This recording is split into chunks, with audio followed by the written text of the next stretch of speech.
Bacaan Alkitab setahun untuk hari ini, Kamis 22 September 2022, yaitu Ester 1 sampai dengan 5. Ester 1. Pada zaman Ahasiweros, dialah Ahasiweros yang merajai 127 daerah, mulai dari India sampai ke Ethiopia. Pada zaman itu, ketika Raja Ahasiweros bersemayam di atas tahta kerajaannya di dalam benteng Susan, pada tahun yang ketiga dalam pemerintahannya, diadakanlah oleh Baginda perjamuan bagi semua pembesar dan pegawainya, tentara Persia dan Media, kaum bangsawan dan pembesar daerah hadir di hadapan Baginda. Di samping itu, Baginda memamerkan kekayaan kemuliaan kerajaannya dan keindahan kebesarannya yang bersemarak berhari-hari lamanya, sampai 180 hari. Setelah genap hari-hari itu, maka raja mengadakan perjamuan lagi 7 hari lamanya bagi seluruh rakyatnya yang terdapat di dalam benteng Susan, daripada orang besar sampai kepada orang kecil, bertempat di pelataran yang ada di taman istana kerajaan. Di situ tirai-mirai daripada kain lenan, mori halus dan kain ungu tua yang terikat dengan tali lenan halus dan ungu muda bergantung pada tombol-tombol perak di tiang-tiang marmar putih, sedang katil emas dan perak ditempatkan di atas lantai pualam, marmar putih, gewang dan pelinggam. Minuman dihidangkan dalam piala emas yang beraneka warna, dan anggurnya ialah anggur minuman raja yang berlimpah-limpah sebagaimana layak bagi raja. Adapun aturan minum ialah tiada dengan paksa, karena beginilah disyaratkan raja kepada semua bentara dalam, supaya mereka berbuat menurut keinginan tiap-tiap orang. Juga Wasti sang ratu mengadakan perjamuan bagi semua perempuan di dalam istana raja Ahasiweros. Pada hari yang ketujuh, ketika raja riang gembira hatinya karena minum anggur, bertitahlah Baginda kepada Mehuman, Bista, Harbona, Bigta, Abagta, Zetar, dan Karkas, yakni ketujuh sida-sida yang bertugas di hadapan Raja Ahasiweros, supaya mereka membawa Wasti sang ratu dengan memakai mahkota kerajaan menghadap raja untuk memperlihatkan kecantikannya kepada sekalian rakyat dan pembesar-pembesar, karena sang ratu sangat elok rupanya. Tetapi Ratu Wasti menolak untuk menghadap menurut titah raja yang disampaikan oleh sida-sida itu, sehingga sangat geramlah raja dan berapi-apilah murkanya. Maka bertanyalah raja kepada orang-orang arif bijaksana, orang-orang yang mengetahui kebiasaan zaman, karena demikianlah biasanya masalah raja dikemukakan kepada para ahli undang-undang dan hukum. Adapun yang terdekat kepada Baginda ialah Karsena, Setar, Atmata, Tarsis, Meres, Marsena, dan Memukan, ketujuh pembesar Persia dan Media, yang boleh memandang wajah raja dan yang mempunyai kedudukan yang tinggi di dalam kerajaan. Tanya raja, apakah yang harus diperbuat atas Ratu Wasti menurut undang-undang, karena tidak dilakukannya titah Raja Ahasiweros yang disampaikan oleh sida-sida?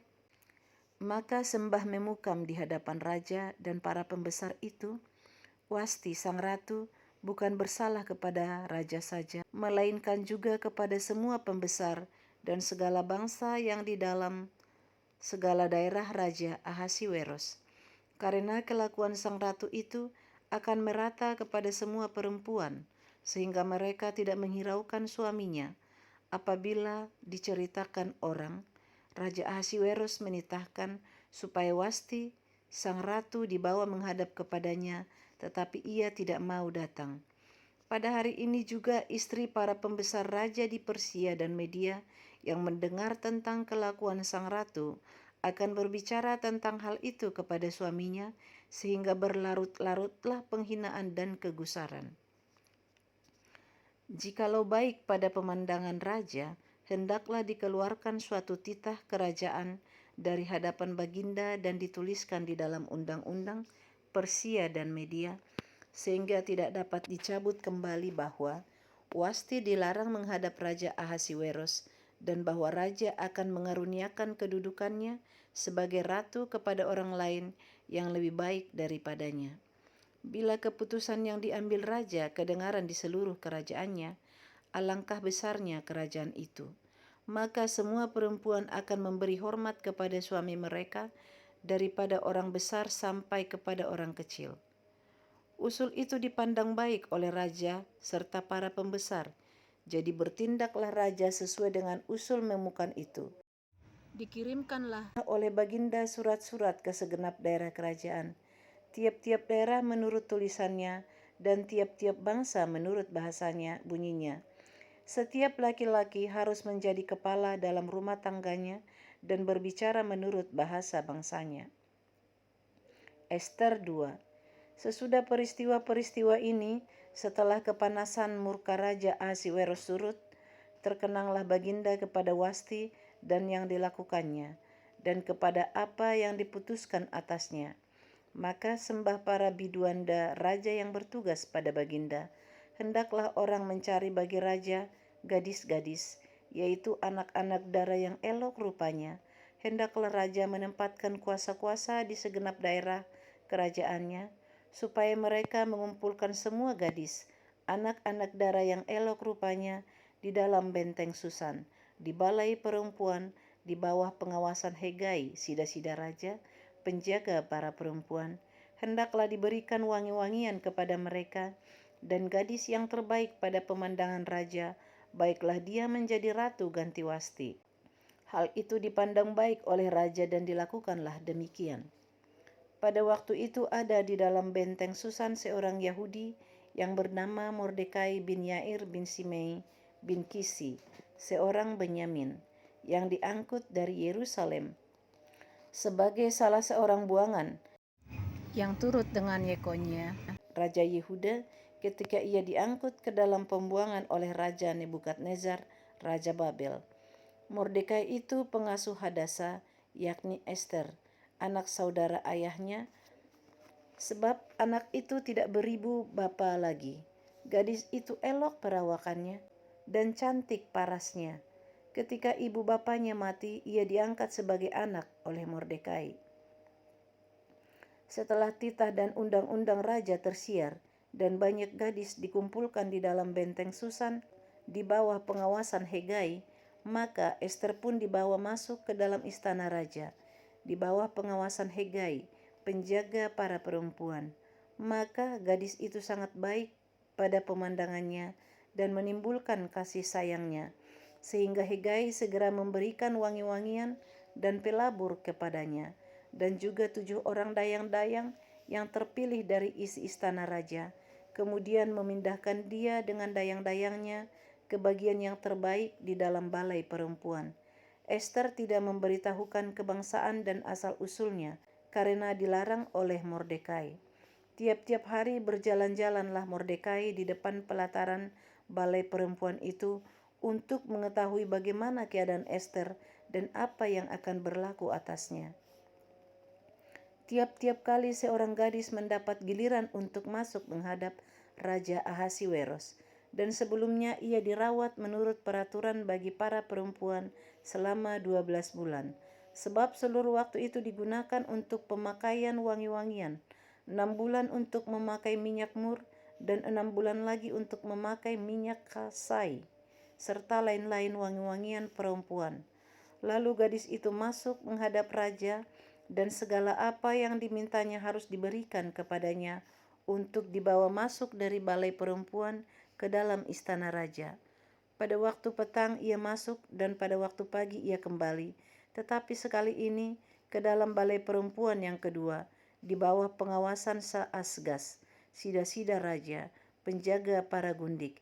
Ia tidak diperkenankan masuk lagi menghadap raja, kecuali jikalau raja berkenan kepadanya dan ia dipanggil dengan disebutkan namanya. Ketika Ester, anak Abihail, yakni saudara ayah Mordekai, yang mengangkat Ester sebagai anak, mendapat giliran untuk masuk menghadap raja, maka ia tidak menghendaki sesuatu apapun selain daripada yang dianjurkan oleh Hegai, sida-sida raja, penjaga para perempuan. Maka Ester dapat menimbulkan kasih sayang pada semua yang melihat dia. Demikianlah Ester dibawa masuk menghadap Raja Ahasiweros ke dalam istananya pada bulan yang ke-10, yakni bulan Tebet, pada tahun yang ke-7 dalam pemerintahan Baginda. Maka Ester dikasihi oleh Baginda lebih daripada semua perempuan lain, dan ia beroleh sayang dan kasih Baginda lebih daripada semua anak dara lain, sehingga Baginda mengenakan mahkota kerajaan ke atas kepalanya dan mengangkat dia menjadi ratu ganti wasti. Kemudian diadakanlah oleh Baginda suatu perjamuan bagi semua pembesar dan pegawainya, yakni perjamuan karena Ester, dan Baginda menitahkan kebebasan pajak bagi daerah-daerah serta mengaruniakan anugerah sebagaimana layak bagi raja. Selama anak-anak dara dikumpulkan untuk kedua kalinya, Mordekai duduk di pintu gerbang istana raja. Adapun Ester tidak memberitahukan asal-usul dan kebangsaannya seperti diperintahkan kepadanya oleh Mordekai, sebab Ester tetap berbuat menurut perkataan Mordekai seperti pada waktu ia masih dalam asuhannya. Pada waktu itu ketika Mordekai duduk di pintu gerbang istana raja, sakit hatilah Bigtan dan Teresi, dua orang sida-sida raja yang termasuk golongan penjaga pintu, lalu berikhtiarlah mereka untuk membunuh Raja Ahasiweros. Tetapi perkara itu dapat diketahui oleh Mordekai. Lalu diberitahukannya lah kepada Ester sang ratu, dan Ester mempersembahkannya kepada raja atas nama Mordekai. Perkara itu diperiksa dan ternyata benar. Maka kedua orang itu disulakan pada tiang, dan peristiwa itu dituliskan di dalam kitab sejarah di hadapan raja. Ester 3.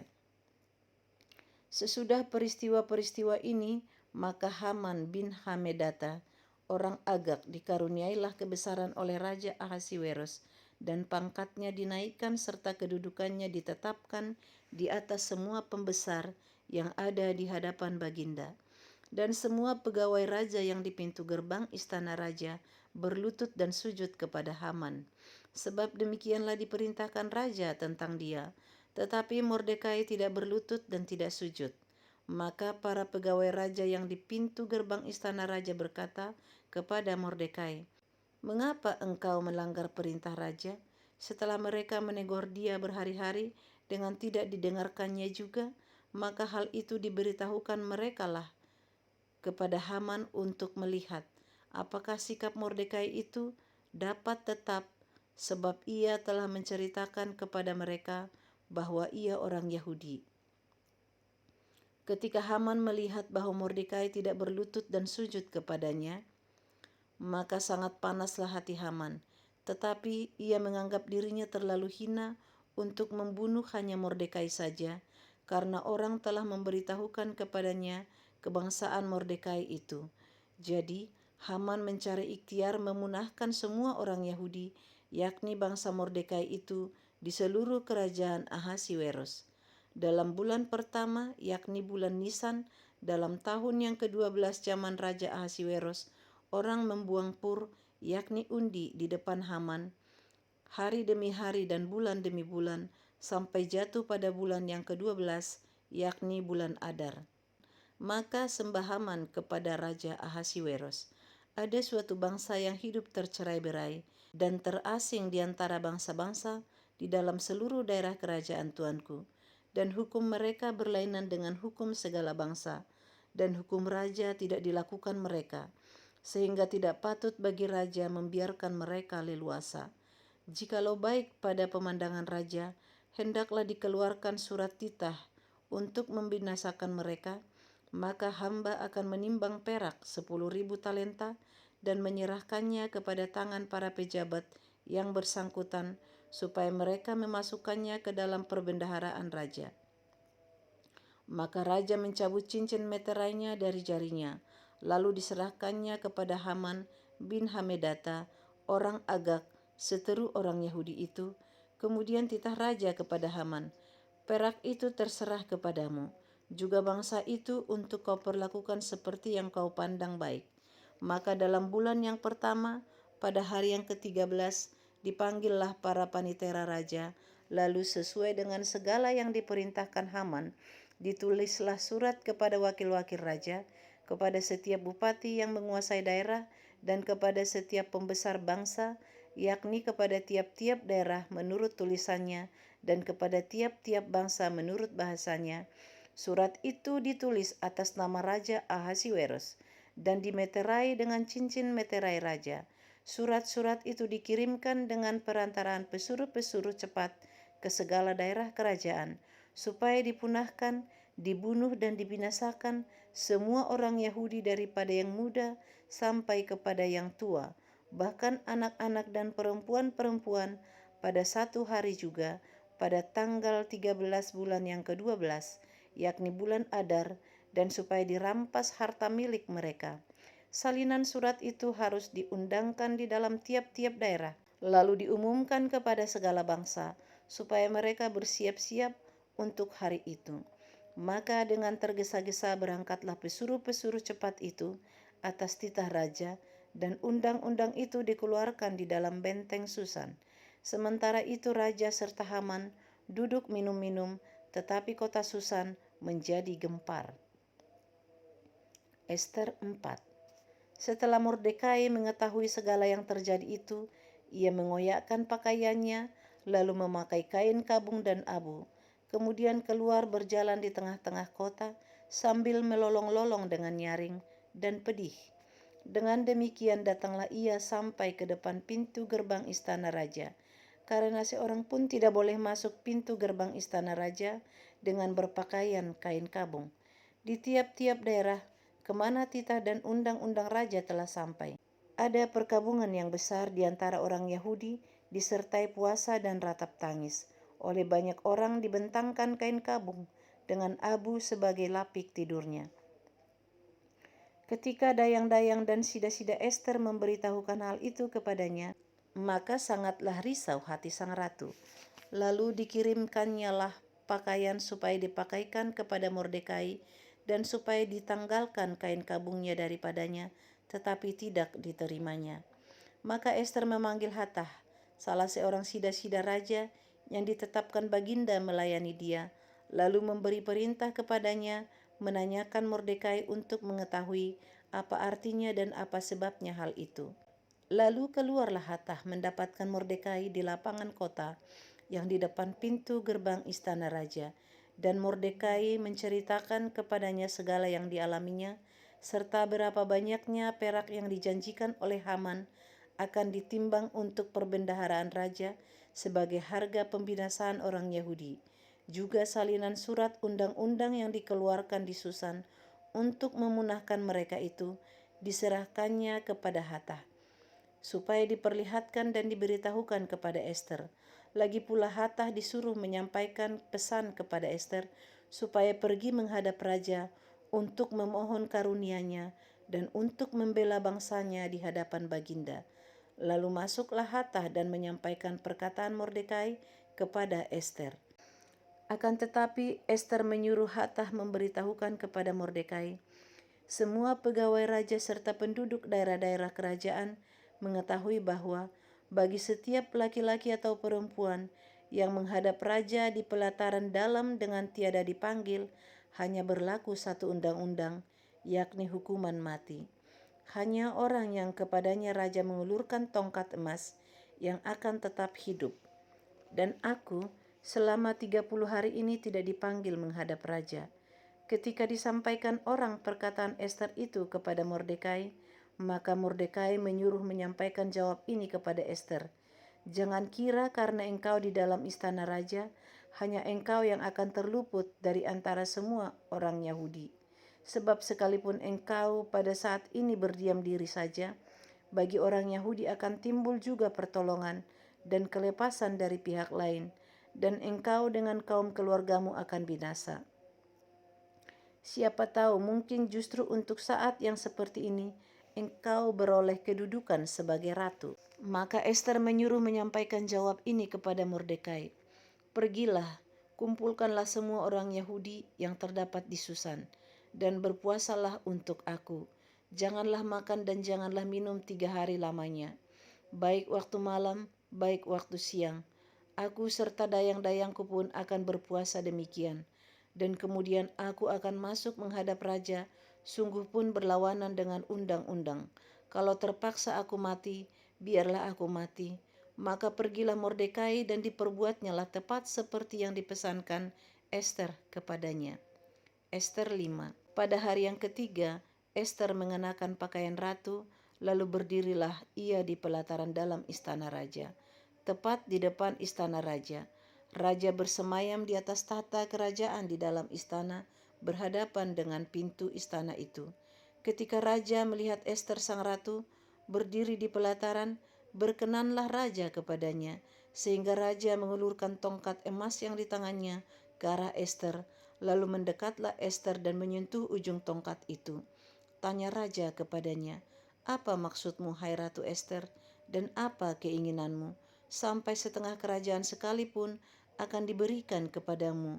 Jawab Ester, "Jikalau baik pada pemandangan raja, datanglah kiranya raja dengan Haman pada hari ini ke perjamuan yang diadakan oleh hamba bagi raja." Maka titah raja, "Suruhlah Haman datang dengan segera, supaya kami memenuhi permintaan Ester." Lalu raja datang dengan Haman ke perjamuan yang diadakan oleh Ester. Sementara minum anggur, bertanyalah raja kepada Ester, "Apakah permintaanmu? Niscaya akan dikabulkan. Dan apakah keinginanmu? Sampai setengah kerajaan sekalipun akan dipenuhi." Maka jawab Ester, "Permintaan dan keinginan hamba ialah, jikalau hamba mendapat kasih raja, dan jikalau baik pada pemandangan raja mengabulkan permintaan serta memenuhi keinginan hamba, datang pula lah kiranya raja dengan Haman ke perjamuan yang akan hamba adakan bagi raja dan Haman, maka besok akan hamba lakukan yang dikehendaki raja." Pada hari itu keluarlah Haman dengan hati riang dan gembira. Tetapi ketika Haman melihat Mordekai ada di pintu gerbang istana raja, tidak bangkit dan tidak bergerak menghormati dia, maka sangat panaslah hati Haman kepada Mordekai. Tetapi Haman menahan hatinya, lalu pulanglah ia ke rumahnya dan menyuruh datang sahabat-sahabatnya dan Jeresi istrinya. Maka Haman menceritakan kepada mereka itu besarnya kekayaannya, banyaknya anaknya laki-laki, dan segala kebesaran yang diberikan raja kepadanya, serta kenaikan pangkatnya di atas para pembesar dan pegawai raja. Lagi kata Haman, "Tambahan pula tiada seorang pun diminta oleh Ester, sang ratu, untuk datang bersama-sama dengan raja ke perjamuan yang diadakannya, kecuali aku. Dan untuk besok pun aku diundangnya bersama-sama dengan raja. Akan tetapi semuanya itu tidak berguna bagiku selama aku masih melihat si Mordekai si Yahudi itu duduk di pintu gerbang istana raja." Lalu kata Jeresi istrinya dan semua sahabatnya kepadanya, "Suruhlah orang membuat tiang yang tingginya 50 hasta dan persembahkanlah besok pagi kepada raja, supaya Mordekai disulakan orang pada tiang itu. Kemudian dapatlah engkau dengan bersuka cita pergi bersama-sama dengan raja ke perjamuan itu." Hal itu dipandang baik oleh Haman, lalu ia menyuruh membuat tiang itu. Demikian bacaan Alkitab setahun untuk hari ini. Terima kasih.